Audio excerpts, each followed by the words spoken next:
Bismillahirrahmanirrahim. Alhamdulillahi rabbil alamin. Wassalatu wassalam ala Rasulillah wa ala alihi wa ashabihi ajma'in. Qala Allah Ta'ala fi kitabihil aziz, a'udzu billahi minasy syaithanir rajim. Tilkar rusul faddalna ba'dahum ala ba'd. Minhum man kallama Allah wa rafa'a ba'dahum darajat. Sadaqallahul azim. Terima kasih kepada Saudara Amin Maula Azizi selaku pengurusi majlis pada malam ini. Yang saya hormati kepada semua ahli-ahli jawatan kuasa Pusat Pendidikan Al-Barakah. Yang saya hormati kepada pemimpin-pemimpin masyarakat, tuan-tuan guru, ustaz dan ustazah, pelajar-pelajar warga Al-Barakah, seterusnya muslimin muslimat yang hadir beramai-ramai pada malam ini sempena meraihkan sambutan keempat Pusat Pendidikan Al-Barakah yang akan berlangsung ke muncak acaranya besok jam 9 pagi. Maka bersempena dengan peristiwa yang bersejarah ini, kita menganjurkan seperti biasa forum perdana Ehwal Islam dengan dihadiri ataupun dengan didatangi oleh dua orang tokoh yang kita sudah kenali, pernah datang ke tempat kita, pernah mengadakan forum perdana bersama-sama dengan kita. Tak lain tak bukan, di sebelah kanan kita ialah tuan guru kita yang sentiasa mengajar setiap bulan di sini, sebulan sekali, Ustaz Yusaini bin Yahya dari Perlis Indra Kayangan. Mudah-mudahan Allah Ta'ala berikan kebaikan kepada beliau kerana walaupun sibuk dia sanggup menerima jemputan kita. Ya, kerana sayang kepada penduduk Manjui, sayang kepada Al-Barakah. Terima kasih kepada Ustaz Yusaini. Dan sebelah kiri saya seorang tokoh guru yang muda dari Kuala Lumpur, juga pernah menghadiri majlis bersama kita, Al-Fadhil Ustaz Zulkifli Haji Ahmad, yang selalu kita dengar suaranya di dalam rancangan radio di IKIM FM dan di Klasik Nasional FM, yang sentiasa keluar memberikan tazkirah fikrah dalam ruangan di Klasik Nasional. Tuan-tuan yang dirahmati Allah, saya mengalu-alukan kehadiran tuan-tuan yang beramai-ramai datang pada malam ini. Ya, saya anggarkan lebih kurang sekarang ini kerusi yang kita sediakan lebih kurang 2000 kerusi yang berdiri di Pulau Ramai. InsyaAllah saya minta maaf atas ketidakmampuan kita menyediakan kerusi yang banyak. Jadi tuan-tuan yang mana nak duduk dekat-dekat sini boleh duduk. Carilah tikar ke, carilah apa benda ke, tuan-tuan boleh duduk di hadapan. Saya tak marah. Kalau abang-abang ni nak duduk atas pentas ni pun boleh. Yang tak boleh ni jadi ahli panel, itu je. Tuan-tuan yang dirahmati Allah, tajuk forum kita pada malam ini ialah Musang Berjanggut. Dua-dua ahli panel ni tanya saya, Ustaz, Musang Berjanggut tu apa? Saya kata cerita P. Ramli lah, 1959, cerita P. Ramli lah, cerita Pura Cendana. Musang Berjanggut, bila raja dia suruh anak dia P. Ramli pergi cari, sebab konon-kononnya dia sakit. Maka pergilah cari, naik bukit, turun bukit, naik bukit, turun bukit. Akhirnya jumpalah perempuan yang boleh dijadikan isteri. Ya, kalau tuan-tuan masih ingat cerita tu, ada lagu yang sangat istimewa dalam rancangan, dalam filem Musang Berjanggut. Jangan-janganlah adik angan-angan merayau ke alam impian, duduk termenung kesepian, tiada teman. Saya buka je, lepas ni Ustaz Zul lah bergerak. Tuan-tuan yang dirahmati Allah, Musang Berjanggut maksud sini ialah nifaq. Maksudnya ialah munafik. Pada malam ni kita akan membicarakan satu tajuk berkenaan dengan munafik. Inilah maksud yang kita nak bawa pada malam ini, Musang Berjanggut. Adakah kita dengan pakaian kita lain, tubuh badan kita dua lain, tetapi dalam hati macam mana? Sebenarnya macam mana? Adakah kita ini mempunyai sifat-sifat munafik? Untuk mengupas soalan-soalan itu, persoalan ini, saya bawa kepada tuan-tuan dua panelis yang sangat dekat dengan kita. Mudah-mudahan dapat menghuraikan kepada kita Adakah kita mempunyai sifat munafik? Bagaimanakah cara kita nak menjauhi daripada sifat munafik agar kita selamat dan terpelihara segala ibadat kita? Tuan-tuan yang dirahmati Allah, untuk pusingan yang pertama saya berikan soalan ini kepada Ustaz Yusaini daripada Perlis ni. Soalan dia, Ustaz, boleh Ustaz terangkan apakah yang dikatakan munafik sebenar-benarnya? Sebab macam-macam orang faham apa itu munafik. Ada yang kata munafik ini bila berbohong, munafik ini bila cakap tak serupa bikin. Adakah munafik itu hanya sekadar itu atau lebih daripada itu, Ustaz? Dipersilakan, Ustaz. Assalamualaikum warahmatullahi wabarakatuh. Alhamdulillahi rabbil alamin. Wassalatu wassalamu ala ashrafil mursalin Sayyidina wa nabiyyina Muhammadin al-amin wa ala alihi wa ashabihi wa man sara ala nahjihi ila yaumiddin. Rabbi shrah li sadri wa yassir li amri wa hlul 'uqdatam min lisani yafqahu qawli. Amma ba'd. Saya kasihi Al-Fadil Ustaz Muhammad Kazim Ilyas selaku pengurusi dan pengetua Al-Barakah, sahabat panel Al-Fadil Ustaz Zulkifli Ahmad, seluruh ahli jawatan kuasa pimpinan Al-Barakah, pimpinan-pimpinan masyarakat, hadirin dan hadirat, mudah-mudahan Allah Subhanahu wa ta'ala merahmati dan memberkati perhimpunan kita pada malam ini. Alhamdulillah, kita mengangkat setinggi-tinggi puji dan syukur kehadrat Allah Subhanahu wa ta'ala atas kesempatan kita berhimpun dalam majlis ilmu yang sedang dinaungi oleh kasih sayang dan rahmat Allah Subhanahu wa ta'ala. Malam ini kita berhimpun atas maksud dan tujuan untuk kita memperbaiki agama kita. Kita berhimpun atas maksud dan tujuan untuk kita menyempurnakan Islam dan iman kita. Kita berhimpun, berkumpul pada malam ini adalah untuk kita jadikan masa kita bersama pada malam ini 2 jam lebih, 3 jam adalah masa yang kita akan curahkan seluruhnya untuk kita bercakap soal keimanan, soal Islam kita, soal agama, dan untuk sama-sama kita memberikan peringatan di antara satu dengan yang lain.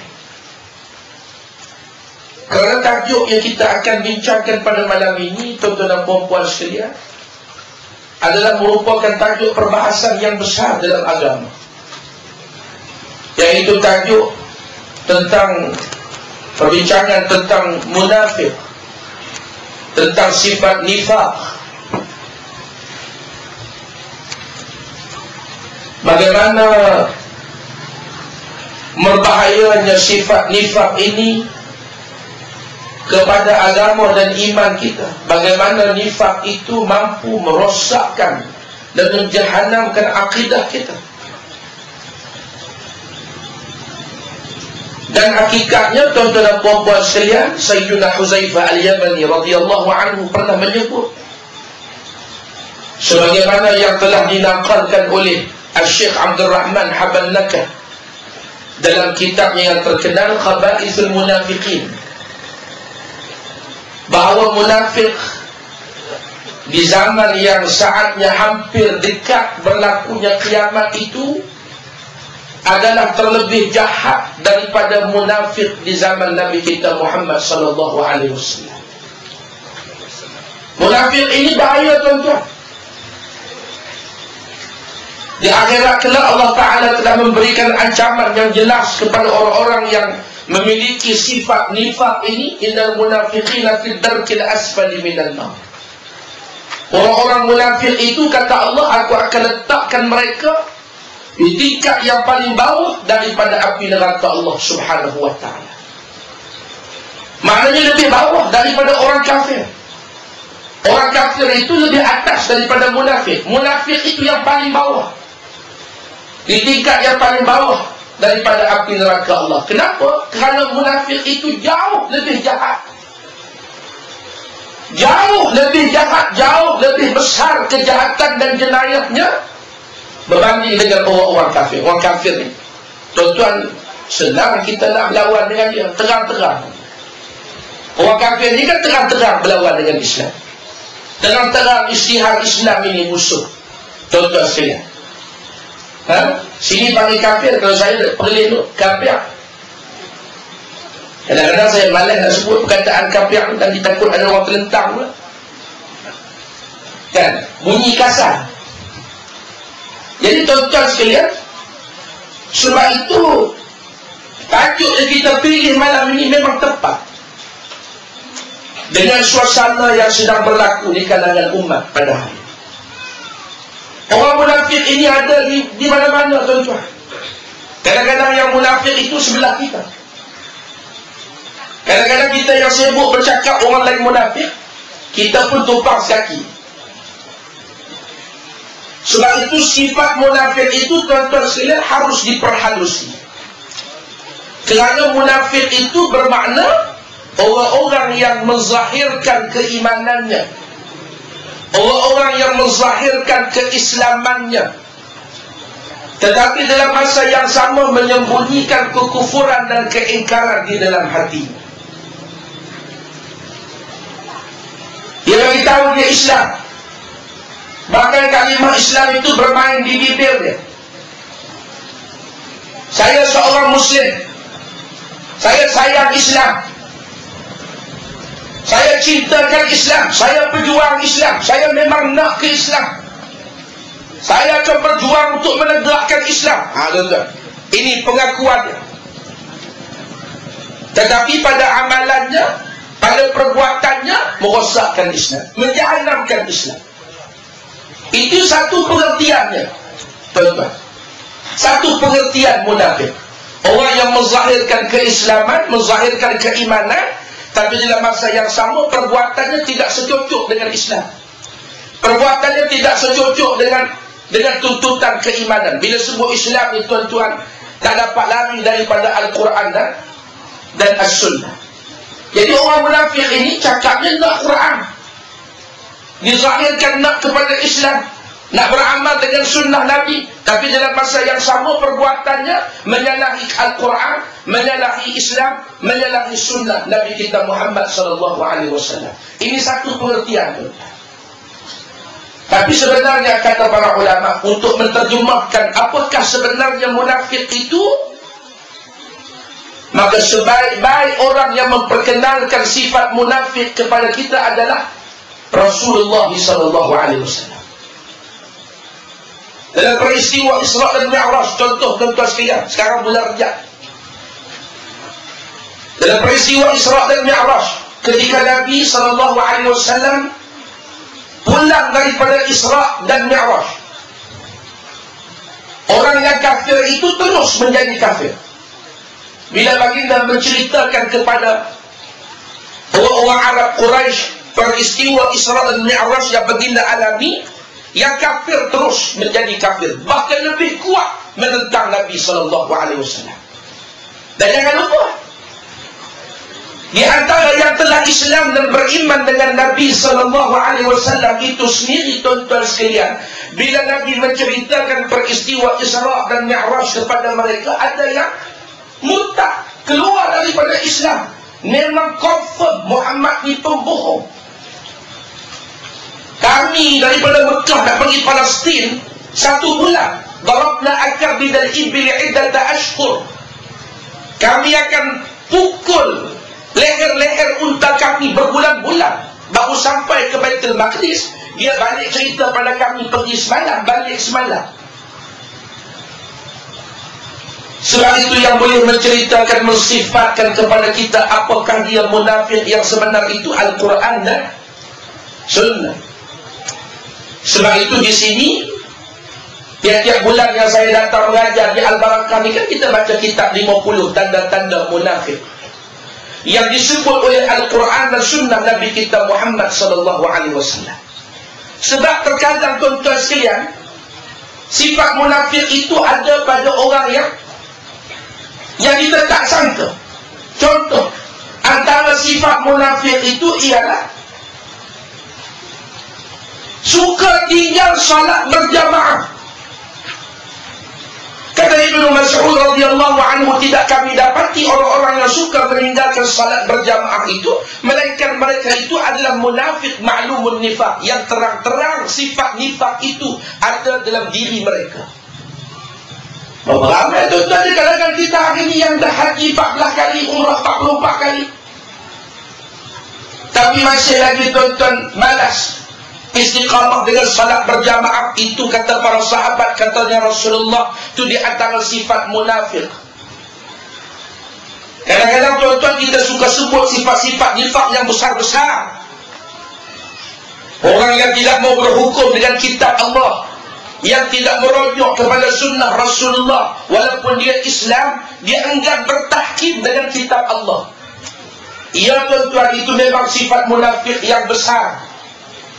Tetapi jangan kita lupa sifat-sifat nifaq yang disebut oleh Rasulullah sallallahu alaihi wasallam, yang bakal menjadikan kita tuan-tuan sekalian duduk di tingkat yang paling bawah daripada api neraka Allah, yaitu orang-orang yang tidak komited, tidak istiqamah, tidak bersungguh-sungguh melaksanakan ajaran agama. Antara sifat munafik, kata Rasulullah, orang yang suka meninggalkan salat subuh dan isyak berjamaah di masjid. Ini sifat munafik. Antara sifat munafik itu suka berbohong, suka cakap bohong.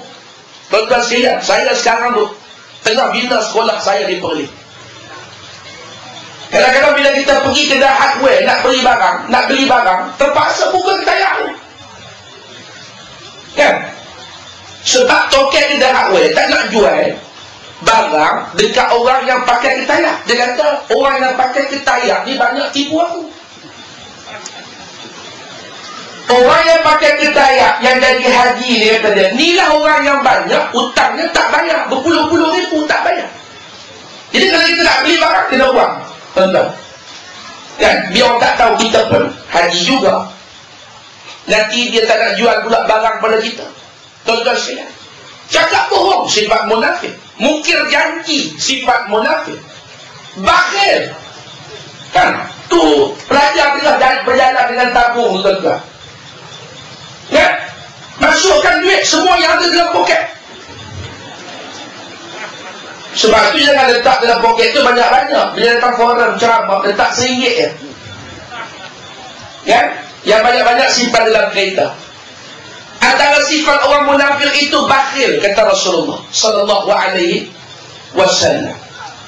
Banyaklah tuan-tuan kalau nak sebutkan, tapi sekadar ingin mentakrifkan. Saya ni menyanyi tak pandai tuan-tuan, makan pandai insya-Allah, nyanyi tak pandai. Ini dua-dua ni pandai tuan-tuan. Dua-dua ni memang hebat. Kalau dia masuk tanding nyanyi, menang, kan tuan-tuan. Tapi saya tak pandai dia nyanyi, tapi sekadar nak mentakrifkan, sekadar ingin memberikan suatu gambaran awal bahawa sifat munafik ini kadang-kadang tuan-tuan jaga, boleh ada pada diri kita semua. Kesimpulan dia kata para ulama, memahami munafik, sifat nifaq itu ialah kalau kita tidak bersungguh-sungguh melaksanakan ajaran agama, siapa saja tuan-tuan, tak bersungguh-sungguh menzahirkan dia tu macam orang Islam yang komited dengan Islam, jubahnya, serbannya, janggutnya, tuan-tuan sekalian, sembahyang rajin dan sebagainya, tetapi tidak bersungguh-sungguh melaksanakan mana-mana satu daripada ajaran agama, itulah sifat munafik. Malas melaksanakan suruhan agama, malas untuk melaksanakan perintah Allah subhanahu wa ta'ala. Ini adalah orang yang di dalam hatinya ada penyakit. Nama penyakit itu adalah nifaq. Dalilnya Firman Allah Ta'ala, innal munafiqina yukhadi'una Allah wa huwa khadi'uhum wa idza qamu ila as-salah qamu kusala yura'una an-nas wa la yadhkuruna Allah illa qalila. Allah sebut dalam Quran. Ini terakhir yang saya nak sebut sebelum saya kembalikan mikrofon ni pada pengurusi. Inilah akhirnya tuan-tuan apa yang saya nak simpulkan daripada saya bercakap hampir 15 minit ni. Inilah dia. Allah sebut dalam Quran, innal munafiqina, sesungguhnya orang-orang munafik itu. Siapa? Siapa orang munafik itu? Ini ta'rif orang munafik di sisi Allah Subhanahu wa ta'ala. Innal munafiqin, sesungguhnya orang munafik itu kata Allah, yukhadi'un Allah. Mereka itu sifat mereka yang paling utama, yukhadi'un Allah, mengkhianati Allah Subhanahu wa ta'ala. Allah Ta'ala kata haram, dia kata halal. Allah Ta'ala kata halal, dia kata haram. Allah Ta'ala kata ada, dia kata tak ada. Allah Ta'ala kata tutup aurat itu wajib, dia kata ini, dia kata negara demokrasi. Nak tutup aurat, tutup. Tak nak tutup, tak apa, ni hak kita sebagai rakyat Malaysia. Persoalan tutup aurat ni bukan persoalan demokrasi, yo. Persoalan hukum halal haram ini tak terlibat langsung dengan demokrasi. Tuan-tuan sekalian, kalau macam tu senanglah tuan-tuan. Kita himpun malam ni ramai-ramai, kan? Kita undi. Siapa yang setuju makan babi sila angkat tangan. Yang tak setuju jangan angkat tangan. Jadi yang angkat tangannya daripada 2,000 ni 1,500. Esok terus boleh makan halal. Sedangkan babi itu diharamkan oleh Allah Tuhan punya alam ini. Bismillah 1000 kali bertuan-tuan sebelum makan babi. Haram, tak boleh makan. Yang ada kata Ustaz, waktu darurat boleh makan. Darurat bukan sebarang darurat boleh makan tuan-tuan. Kalau sesak dalam hutan, bukan boleh turun cari babi. Ini turun cari babi. Mana babi? Babi. Dia kata bukan senang nak makan babi. Dia kata kalau tak sesak ni, kan? Kalau sesak dalam hutan tu kan mula-mula disuruh cari yang halal dulu. Buah-buah kayu, umbut-umbut kayu, kan? Kalau kijang dengan pelanduk lintas depan kita 5 minit 15 ekor, nak buat apa babi? Ni nak babi juga. Mana babi? Berkenan sungguh dia babi. Kalau tak kerja tak ada binatang lain boleh makan babi sekalipun tuan-tuan. Bukan boleh makan semua habis ekor. So kalau untuk menguatkan tubuh, nak cari jalan keluar, menyelamatkan diri, makan satu ya. Ini siap sekor buat masak rendang tuk, masak lemak, buat kari gulai, buat balik al-barakah, ajak Ustaz Kazim buat tahlil, semua cukup. Tak boleh tuan-tuan. Kerana syarak telah menentukan. Walaupun darurat, tuqaddaru biqadariha, dikadarkan pada kadar keperluan sahaja. Tidak boleh lebih daripada itu. Syarak adalah milik tunggal Allah yang menciptakan alam, Rabbul Alamin. Syarak ini milik Allah, bukan milik kita. Orang munafik, dia khianati perkara ini tuan-tuan. Kalau nak tahu, nak kenal munafik, ini ada. Innal munafiqina yukhadi'una Allah wa huwa khadi'uhum. Lalu Allah akan membalas pengkhianatan mereka. Tunggulah saatnya. Tunggulah saat kehancuran mereka. Tunggulah saat kebinasaan mereka. Jaga orang-orang yang cuba melampaui batasan dan hak hukum hakam Allah. Kamu khianati Allah, Allah akan balas pengkhianatan kamu. Wa idza qamu ila shalah qamu kusala. Orang munafik itu kata Allah, bila mereka bangun mendirikan salat, bangun dalam keadaan malas tuan-tuan. Pernah tak kita rasa malas untuk bangun salat tuan-tuan dan puan-puan sekalian? Pernah tak rasa malas untuk bangun salat?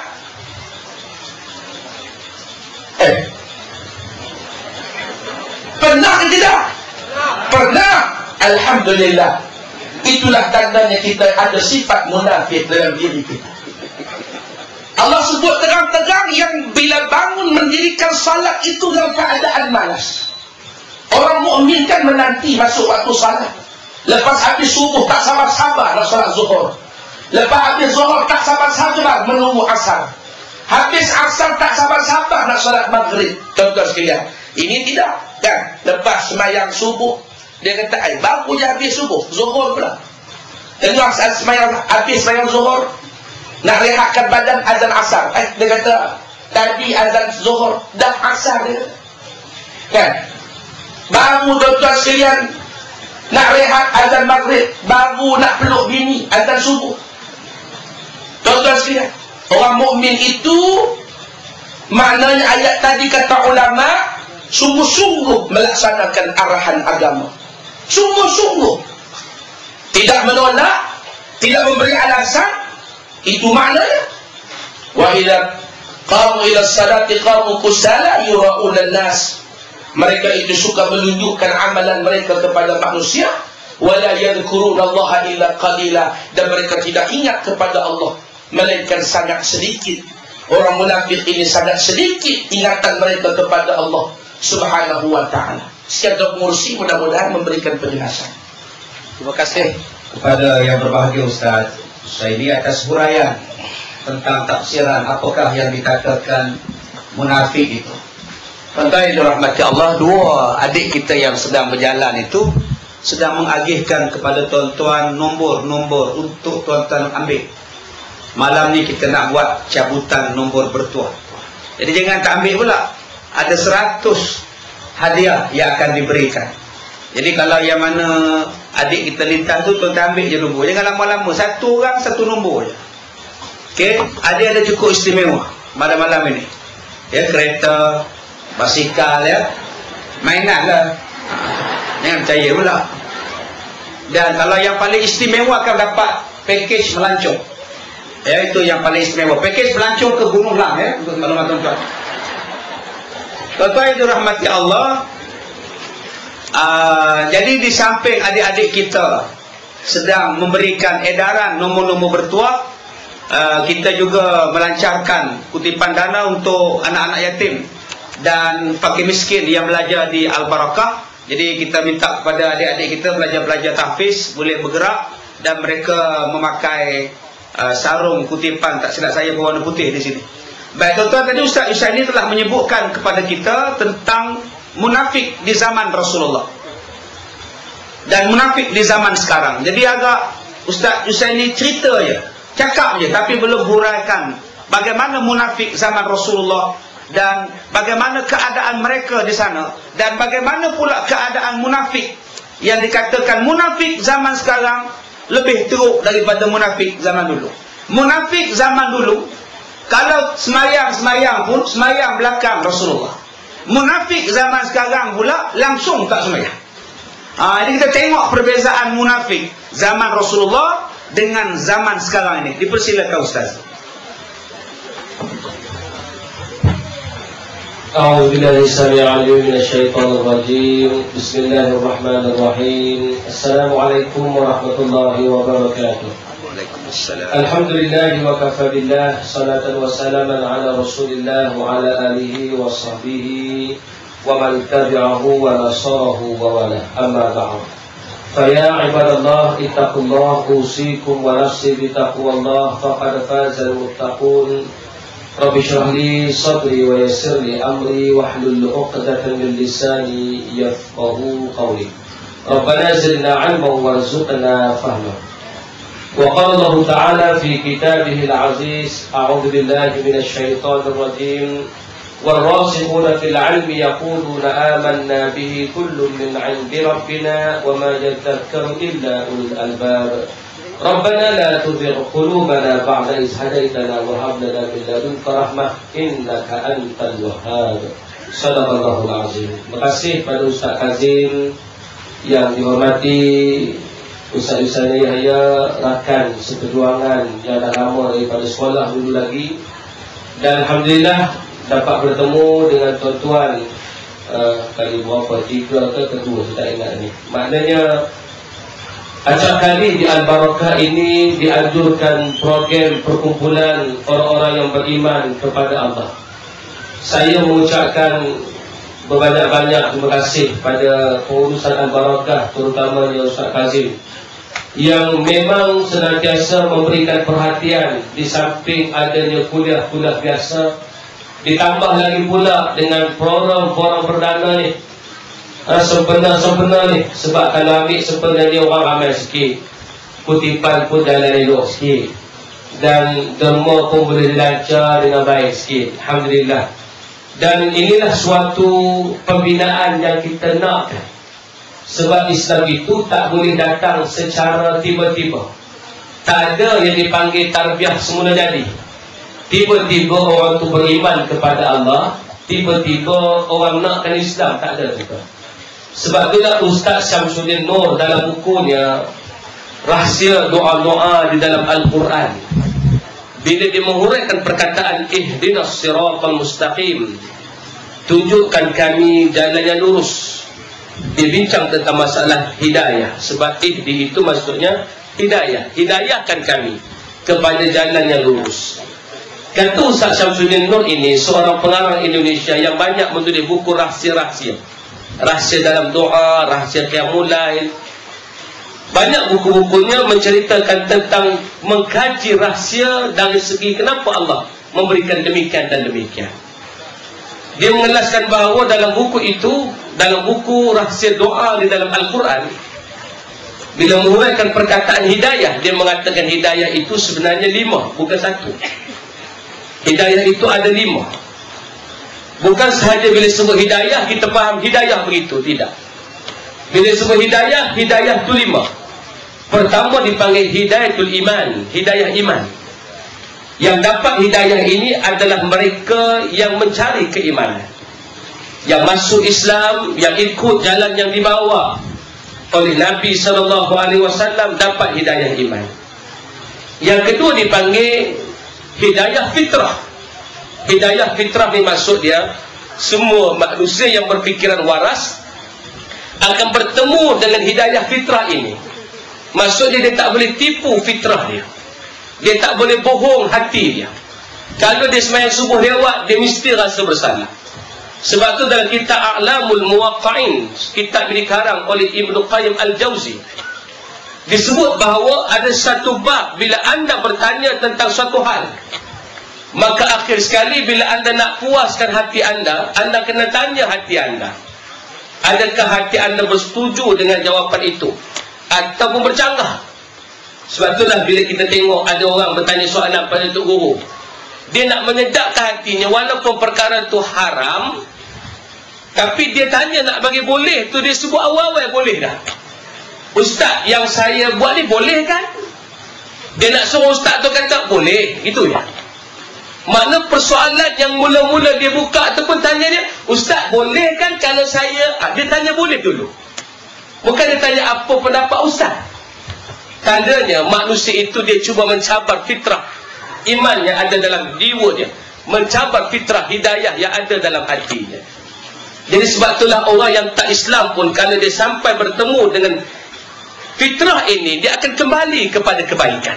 Walaupun dia tak Islam. Kita cuma tengok Viva Palestin bercakap tentang orang beli kapal untuk pergi menyelamatkan misi di Gaza. Siapa yang beli kapal? Di antaranya orang kaya di England, tuan-tuan. Dia gunakan wangnya beli kapal untuk misi keselamatan Gaza. Bila tanya kepadanya sebab apa, dia dah tak tahan melihat kezaliman yang dibuat oleh Israel. Lalu dia kata tidak ada jalan lain melainkan kami kena turun menyelamatkan. Fitrah. Bila bercakap tentang fitrah, ini akan jadi.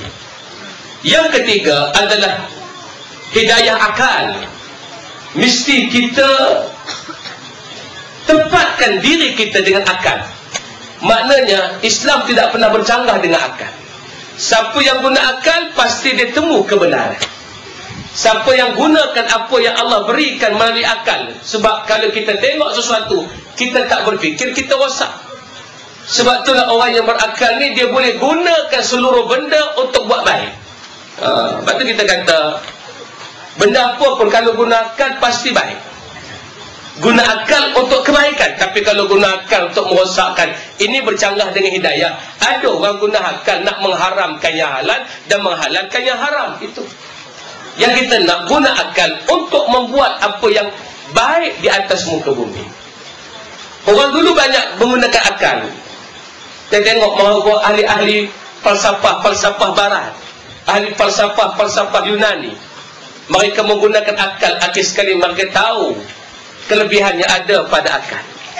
Saya ambil contoh seorang yang hebat dari segi ahli falsafah. Nama dia Socrates. Socrates ni tuan-tuan tidaklah hebat di zaman dia. Rupa pun pelik. Kata dalam setengah buku, muka Socrates ni macam katak. Dan taklah hebat. Pendek lagi. Pelik dia kalau keluar malam, dia suka tak pakai baju dan berjalan tanpa kasut. Satu hari dia dapat kahwin dengan satu perempuan yang sangat cantik. Tapi masalah perempuan ni dia suka beleting, suka cakap banyak. Akhir sekali Socrates keluarkan falsafah. Dia tak boleh nak marah isterinya. Dia keluarkan falsafah yang baik melalui akal yang baik.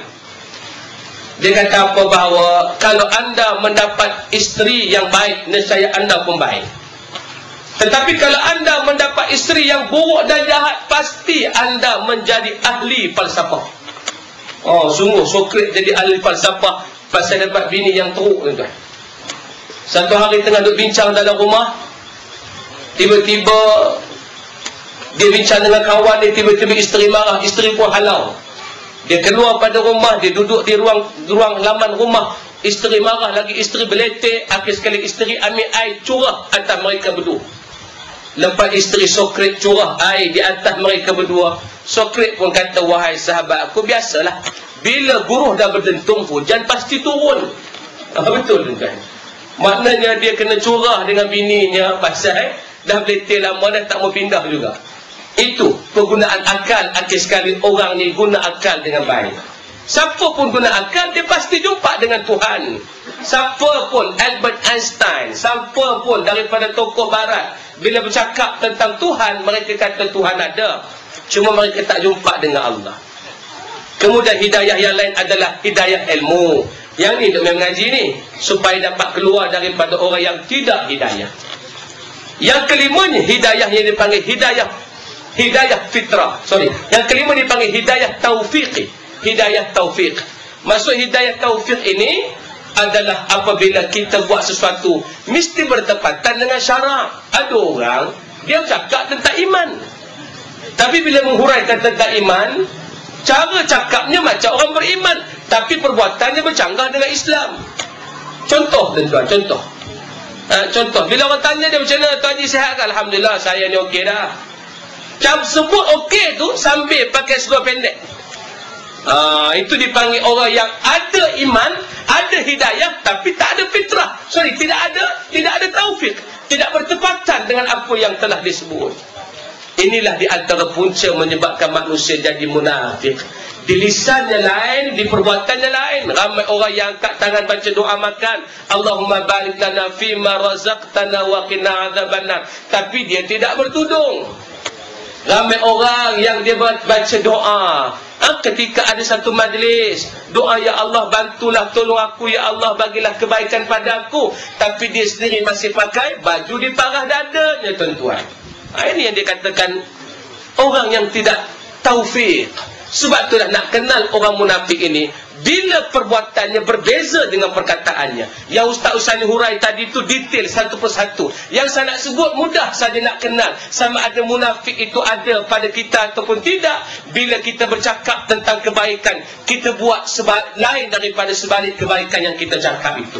Betullah muslimin, muslimat dirahmati Allah. Soalan tadi tentang bagaimana orang munafik di zaman Nabi itu jelas. Adanya yang bernama Abdullah bin Ubay bin Salul bin Bahlul. Itu saya tambah juga. Adanya yang bernama Zaid bin Sal yang berpura-pura dengan Nabi. Suatu hari Nabi pernah kehilangan unta. Zaid bin Sal pun kata, Muhammad kata dia hebat. Nabi apa? Unta hilang pun tak jumpa. Ni yang masuk Islam ni berkata kepada Nabi, Muhammad ni hebat macam mana sangat, unta dia hilang dia pun tak nampak. Kata tahu perkara yang akan datang, unta hilang pun tak jumpa. Dia sebarkan di kalangan masyarakat Madinah.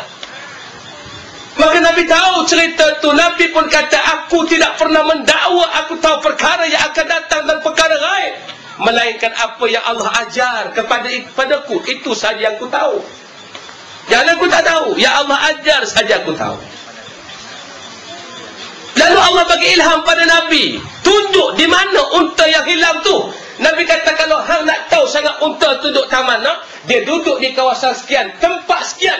Allah memberikan gambaran kepadaku. Sebab perli yang dibuat oleh munafik ni terlampau pedih kepada Nabi SAW. Tuan-tuan, jadi sebab tu munafik ni bahaya. Pakai baju sama kita, tuan-tuan, tapi fi qulubihim maradun fazadahumullahu marada. Mulut dia punca jadi jahanam, tuan-tuan. Ketika bin Mu'attal bawa unta, yang naik atas unta itu adalah Sayyidatuna Aisyah. Kerana Aisyah terlepas semasa Nabi balik daripada perjalanan. Nabi berhenti sebentar, dia turun di tengah perjalanan.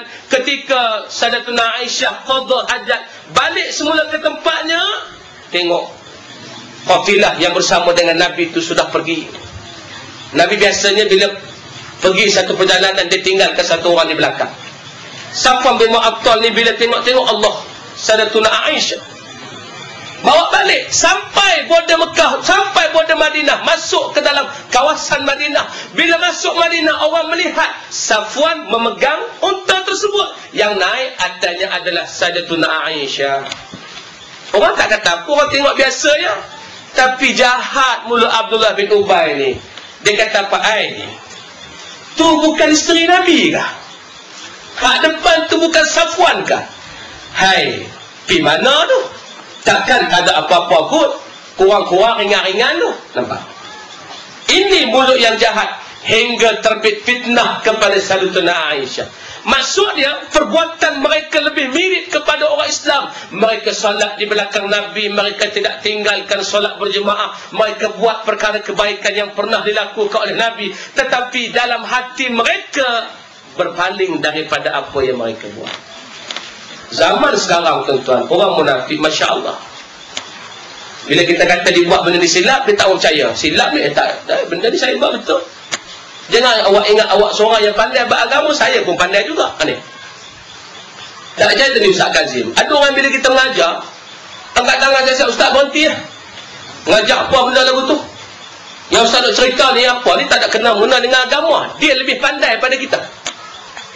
Dia tu mengaji tak lepas terang mana pun. Tapi sebab dia tu nak protes juga, dia sebut ya. Bila orang kata agama tak bagi, itu zaman Nabi, bukan sekarang. Yang haram tu dululah, ni tak dah. Nak menunjukkan dia mudah untuk mengubah apa yang sepatutnya tidak diubah dan diubah, tuan-tuan. Sebab itulah kita tak mau jadi munafik. Lepas tu kita ajak semua orang balik kepada Islam. Tak kira siapa pun.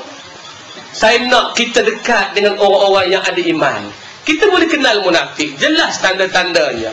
Di depan kita lain, di belakang lain. Dengan agama, dia di depan manusia rajin, di belakang rupanya tidak sembahyang. Dia adalah di antara orang yang suka membawa fitnah kepada masyarakat. Ada dia, timbullah fitnah. Tidak ada dia, tidak adalah fitnah. Ini benda yang kita lihat. Sebab itulah muslimin, muslimat dirahmati Allah.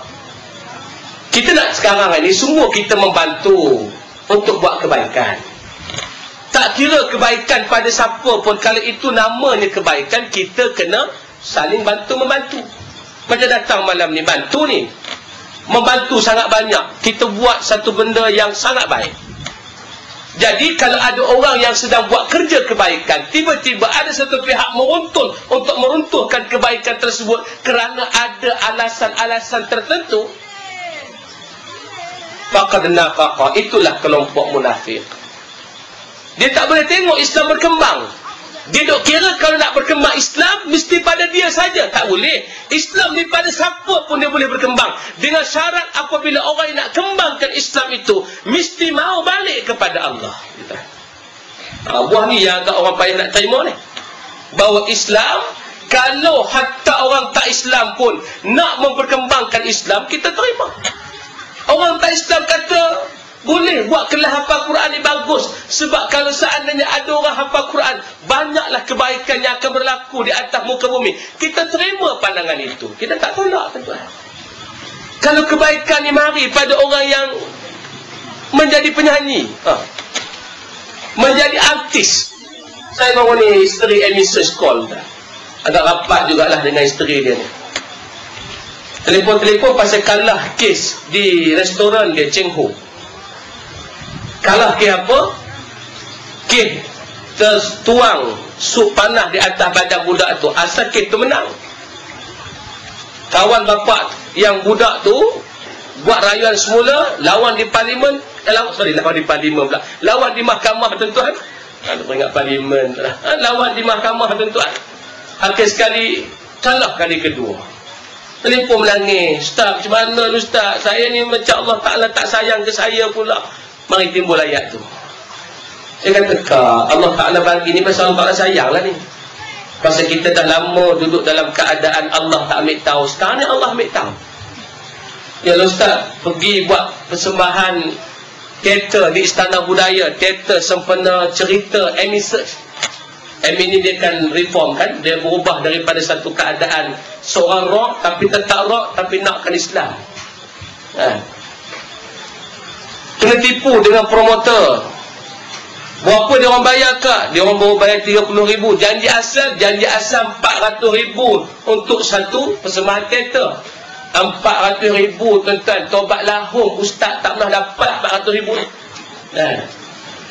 Ceramahlah terbit ayat tekak pun tuan-tuan, ceramahlah terbit ayat liok pun tuan-tuan, tak boleh dapat 400,000. Tu dia fikir-fikir jadi penyanyi ni bagus juga, kaya ni. Tapi sebab duk fikir bahawa kalau orang-orang yang menjadi penyanyi ini tak ada siapa yang bimbing mereka, pasti mereka jauh. Sekurang-kurangnya mereka ini berada dalam keadaan yang sesat agak lama, tiba-tiba mau telefon tanya soalan. Saya kata, Kak, ini tanda Allah Ta'ala sayang. Tak apalah, yang ditipu 400,000 tu tak pilih. Kita dapat 30,000, itu rezeki kita, tak ada masalah. Yang paling mustahak, kita yakin ya Allah Ta'ala bagi ni, dia sedang sayang kepada kita. Ini orang yang mudah kita didik, pasal jiwanya mudah untuk diserahkan pada Islam untuk dididik. Yang payah ni tuan-tuan, bila kita bawa cerita pada dia, dia ada yang kona tuan-tuan. Tak boleh ni, ustaz ni kata boleh. Haram tu, mana pula?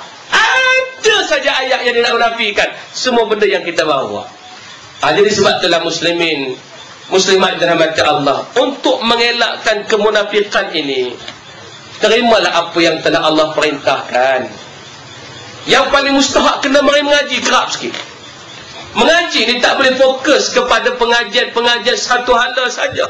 Kena bertanya ustaz-ustaz yang mengajar. Kena ada al-as'ilah wal ajwibah. Ada soal jawab, ada tanya, ada jawab. Tapi biasanya orang Melayu ni tak tanya tuan-tuan. Saya tak tahu lah sepanjang saya duk mengajar ni jarang jumpa soalan.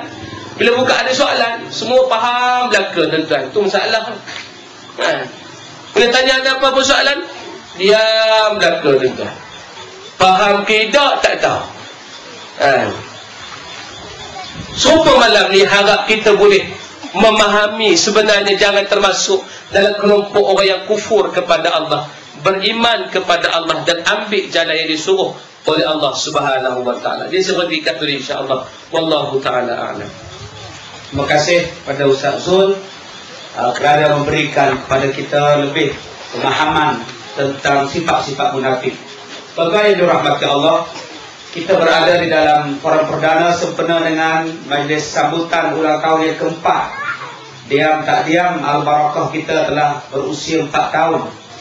Dan kalau tuan-tuan lihat, Al-Barakah sekarang telah pun mempunyai prasarana bangunan, kelas, asrama dan sebagainya yang serba lengkap pada kita. Untuk tuan-tuan yang baru mengenali Al-Barakah, saya umumkan pada tuan-tuan, kita ada 80 buah pondok seluas 20 kali 10 kaki. Pondok moden. Tadi ada wartawan datang daripada Kuala Lumpur, dia tanya yang dia faham bila dia nak duduk di pondok, dia faham atap dia, bumbung dia, lantai. Bila sampai di sini terkejut, cuma tak ada beruk je. Lalu terkejut beruk.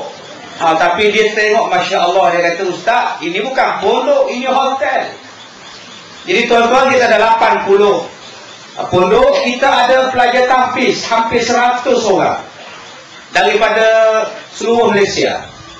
Manjui seorang je. Yang lain dari Singapura 2 orang, dari Kelab seorang. Ini Kelab balik. Kemudian kita ada keseluruhan pelajar kita ialah 745 orang pelajar.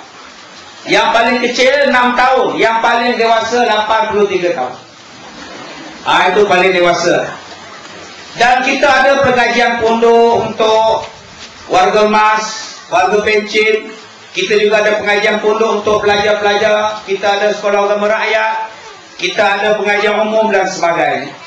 Jadi tuan-tuan, untuk pengambilan tahun hadapan, jika nak tuan-tuan di sini nak masuk ke Tahfiz Al-Barakah, borang-borang boleh ambil pada hari ini. Temuduga terbuka akan diadakan pada bulan 7 akan datang. Jadi tuan-tuan boleh ambil borang dan datang pada temuduga pada terbuka untuk pengambilan pada sesi yang kedua dan pada tahun hadapan. Dan untuk kanak-kanak perempuan, pelajar perempuan juga kita akan buka Mahat Tahfiz Perempuan.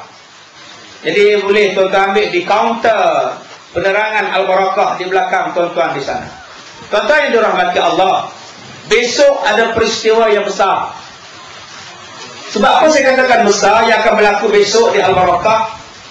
Kerana tidak ada lagi pembangunan kebendaan, pembangunan material, bangunan yang akan kita bina lagi di Al-Barakah. Al-Barakah setakat ini, saya sebagai pengurusi Al-Barakah rasa dah cukup. Kita ada dewan, kita ada surau yang baru, kita ada sekolah, kelas, asrama. Saya rasa pembangunan batu telah pun siap. Yang sekarang yang kita nak bangunkan ialah pembangunan insan, pembangunan manusia. Macam mana kita nak latih anak-anak kita disayang Islam, bagaimana kita nak latih masyarakat kita dimanjui sayang Islam dan mengamalkan Islam. Jadi bermula pada tahun ini 2010 ini, maka kami di Al-Barakah akan mengutamakan pembentukan syakhsiat, pembentukan insan, pembentukan akhlak. Kita nak tonjolkan di Al-Barakah ini ada satu sekolah agama yang pelajar-pelajarnya bagus, yang warganya bagus, dan akhirnya masyarakatnya juga akan jadi bagus. Maka saya sangat terharu dengan kehadiran tuan-tuan yang begitu ramai pada malam ini, seolah-olah memberikan sokongan kepada saya dan barisan kepimpinan dan guru-guru untuk mendidik anak-anak kita, masyarakat kita. Dan sokongan inilah yang saya sentiasa harapkan. Apa jua yang tuan-tuan nak bantu, sama ada tenaga, buah fikiran, ataupun wang ringgit, harta dan sebagainya, kami terima. Apa juga tuan-tuan, janji benda itu boleh membantu Islam, boleh membantu kami untuk mendidik anak-anak tuan-tuan. InsyaAllah Mahat Tahfiz yang akan kita bina ini, yang sedang pelajar perintisnya berjumlah 96 orang ini, kami akan ajar Mahat Tahfiz Vocational, Mahat Tahfiz yang bukan setakat hafaz Quran. Mereka juga boleh belajar elektrikal. Kalau berlaptop macam kita sekarang, dia boleh repair. Kalau kereta rosak, motor rosak, mereka boleh repair. Kalau pipe air bocor ke apa ke nak buat plumbing, mereka boleh buat. Mereka boleh jahit baju, mereka boleh jadi tailor, mereka boleh jadi gunting rambut, mereka boleh jadi orang yang jadi doktor. Sebab di sini sekolah tahfiz kita ada vocational, nanti kita buka, dan sekarang kita ada akademik. Bukan maknanya semata-mata hafal Quran. Mereka juga ambil SPM, mereka juga ambil STAM dan sebagainya. Jadi yang ni yang kita kena faham tuan-tuan. Sebab ada orang yang tak tahu. Dia duduk di Manjui, dia tak tahu. Sedangkan orang daripada Amerika tahu Al-Barakah. Kalau tuan-tuan perasan tadi ada seorang anak muda orang putih. Orang putih. Tuan-tuan yang kata pula, orang putih sesat mana datang? Dia bukan sesat, memang dia datang daripada Las Vegas. Datang nak belajar di Barakah. Orang putih tuan-tuan. Orang Sungai Tapak tak datang leceh. Las Vegas datang Pak Ibrahim. Orang Singapura datang. Untuk makluman tuan-tuan, besok kita ada peristiwa yang besar nombor 2. Kerana saya menjemput seorang insan yang sangat istimewa, yang keluar dalam surat khabar baru-baru ini. Satu adik kecil namanya Darwisha binti Razali, yang umurnya baru 3 tahun 8 bulan, tetapi telah menghafaz Al-Quran juzuk yang ke-30, telah menghafaz 30 surah Al-Quran. dan mula menghafaz Quran pada usia 2 tahun dan telah habis Iqra pada usia 1 tahun 6 bulan. Start hafaz Quran umur 2 tahun. Dan sekarang ni tuan-tuan, surah Muhammad dah hafaz, surah Waqi'ah dah hafaz, surah Yasin dah hafaz, juzuk 28 dah hafaz. Jadi besok dia akan baca sebagai tetamu istimewa Al-Barakah. Dan saya jemput tuan-tuan jam 9 pagi besok. Tengok bagaimana adik kecil yang cakapnya masih telok, tetapi bila baca Quran fasih. Tak payah tengok Quran, ingatan dalam Quran. Dan kita akan mengadakan sesi temu bual bersama dengan ibu dan ayah dia. Bermula jam 9 pagi besok, upacara perasmian yang akan dihadiri oleh Yang Amat Berhormat Datuk Seri Dr. Zamri bin Abdul Qadir, Menteri Besar Perak, yang akan meresmikannya. Dan kemudian tuan-tuan, kita akan disajikan dengan satu bacaan Al-Quran. Saya telah membaca bersama beliau di Masjid Ar-Ridwan Hulu Kelang. Dia pula tegur saya. Dia kata, Ustaz, dengunglah. Dia pula tegur saya, tuan-tuan. Jadi tuan-tuan, saya minta pada tuan-tuan, besok datang ramai-ramai, bawa anak-anak, bawa cucu-cucu kita. Tengok macam mana pendidikan mak ni. Bahasa Inggeris boleh bercakap, bahasa Arab boleh bercakap. Macam mana mak dia didik pada usia 1 tahun 6 bulan telah habis Iqra 6. Umur 2 tahun boleh start hafaz Quran. Yang ni yang kita nak kongsi pengalaman bersama dengan ibu dia, bersama dengan ayah dia. Jadi saya minta kepada tuan-tuan ramai-ramai, kita akan makan kenduri seperti dengan ulang tahun. 2 ekor lembu, 2 ekor kambing tumbang, tuan-tuan. Jadi kita bakar-bakar, ekor lah, 4 ekor. Dan Allah alam, ekor je lah. Jadi kita akan menyediakan makanan untuk 4,000 orang. Jangan takut, tuan-tuan, insya-Allah makanan cukup. 4,000 orang kita akan masak makanan dan hadiah-hadiah yang lain. Jadi saya minta kepada tuan-tuan, besok adalah hari istimewa untuk warga kita Manjui. Hari istimewa. Yang pertama, sebab saya kata istimewa, saya dah meninggalkan Manjui ini sejak 10 tahun yang lepas. Saya dah jalan daripada Singapura sampai Sarawak, Brunei dan sebagainya, berceramah. Untuk apa? Untuk mencari dana membangunkan Al-Barakah selama 4 tahun. Tetapi bila Al-Barakah telah siap, maka tugas saya di luar, ceramah-ceramah saya di luar, saya dah kurangkan, saya dah limitkan, saya dah hadkan. Sebab saya nak tumpukan pada sekolah saya. Dulu ketika saya umumkan di Dewan itulah forum perdana dengan Ustaz Hasanuddin dan Ustaz Roslan Cik Ros, saya mengatakan bahawa kita akan buka, kita akan didik anak-anak Manjui. Dan mulai pada tahun ini saya telah pun banyak mengurangkan program di luar. Saya dah boleh baca khutbah di masjid-masjid di Manjui, di gugusan Manjui. Saya dah boleh mengajar balik dah di Manjui dan sebagainya. Ini peluang yang saya nak buat, dan saya ajak tuan-tuan berkongsi bersama-sama dengan warga Al-Barakah, guru-guru Al-Barakah. InsyaAllah pendidikan di Al-Barakah, kami tidak meletakkan politik sebagai asas. Nak mengaji Islam, nak belajar tentang Islam, nak mengamalkan ilmu tentang Islam, nak mengenali Islam, dipersilakan. Tuan-tuan jangan takut. Ustaz Kazim akan sentuh benda yang berkaitan Islam tadi. Sebab macam-macam orang kata, Ustaz Kazim ni belah sana, belah sini. Di sini tak ada belah-belah. Kami di Al-Barakah hanya belah Islam saja. Jadi insya-Allah. Habis itu Ustaz, kalau Ustaz kata tak ada belah-belah, kenapa Ustaz panggil Dr. Zamri resmi? Atau tahun lepas saya panggil Dr. Nizar. Siapa yang jadi Menteri Besar, saya panggil. Kalau Menteri Besar lepas ni Ustaz Risani, saya panggil dia. Memang dia besar sungguh.